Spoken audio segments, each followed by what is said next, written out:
നിയമസഭയിൽ ചോദ്യോത്തരവേളയ്ക്കിടെ speaker N ഷംസീറും P Chittaranjan എം.എൽ.എയും തമ്മിൽ രൂക്ഷമായ വാഗ്വാദം നടന്നു.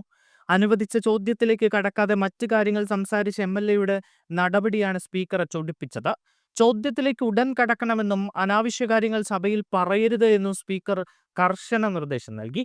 സ്പീക്കറുടെ ശാസനയ്ക്ക് പിന്നാലെ തനിക്ക് പറയാനുള്ള കാര്യങ്ങൾ പറയുക തന്നെ ചെയ്യുമെന്ന് ചിത്തരഞ്ജൻ എം.എൽ.എ തിരിച്ചടിച്ചു. ഇതോടെ സ്പീക്കർ കൂടുതൽ ക്ഷോഭിച്ചു. സഭയിലെ ഉന്നത പദവിയായ ചെയറിനോട് വിനയത്തോടെ വേണം പെരുമാറാനെന്നും സഭാമര്യാദകൾ പാലിക്കാൻ എല്ലാവരും ബാധ്യസ്ഥരാണ് എന്നും സ്പീക്കർ ഓർമ്മിപ്പിച്ചു. വാദപ്രതിവാദം മുറുകിയതോടെ സഭയിൽ അല്പനേരം നാടകീയ രംഗങ്ങൾ അരങ്ങേറി. ചോദ്യോത്തരവേളയുടെ കൃത്യമായ സമയം പാലിക്കണമെന്നും ചട്ടങ്ങൾ ലംഘിക്കാൻ ആരെയും അനുവദിക്കില്ല എന്നും സ്പീക്കർ നിലപാടെടുത്തു. എം.എൽ.എയുടെ മറുപടി അച്ചടക്കമില്ലാത്തതാണ് എന്ന് ഭരണ പ്രതിപക്ഷ നിരകളിൽ നിന്ന് വിമർശനമുയർന്നു. സഭയിലെ മുതിർന്ന അംഗങ്ങൾ ഇടപെട്ടാണ് പിന്നീട് രംഗം ശാന്തമാക്കിയത്. വിദ്യാഭ്യാസ വകുപ്പ് മന്ത്രി വി ശിവൻകുട്ടിയെ വ്യക്തിയധിക്ഷേപം നടത്തിയ പരാമർശത്തിൽ പ്രതിപക്ഷ നേതാവ് വി.ഡി. സതീശനെതിരെ നിയമസഭയിൽ അവകാശ ലംഘനത്തിന് നോട്ടീസ് വന്നിരിക്കുകയാണ്. മന്ത്രിയെ പൊതുമധ്യത്തിൽ അപമാനിച്ചതിൽ നടപടി വേണമെന്നാണ് ആവശ്യം.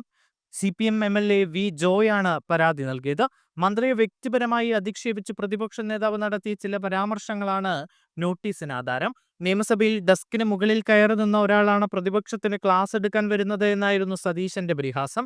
എക്സൈസ് വകുപ്പായിരുന്നെങ്കിൽ ബോധമില്ലെന്ന് പറയാമായിരുന്നു. വിദ്യാഭ്യാസ മന്ത്രി സ്ഥാനത്ത് ഇരിക്കാൻ ശിവൻകുട്ടി യോഗ്യനല്ല. നിയമസഭയിൽ അണ്ടർവെയർ പുറത്തു കാണിച്ച് ഡെസ്കിന് മുകളിൽ കയറി നിന്ന അസംബന്ധം മുഴുവൻ പറഞ്ഞൊരുത്തനാണ് പ്രതിപക്ഷത്തിന് ക്ലാസ് എടുക്കാൻ വരുന്നത്.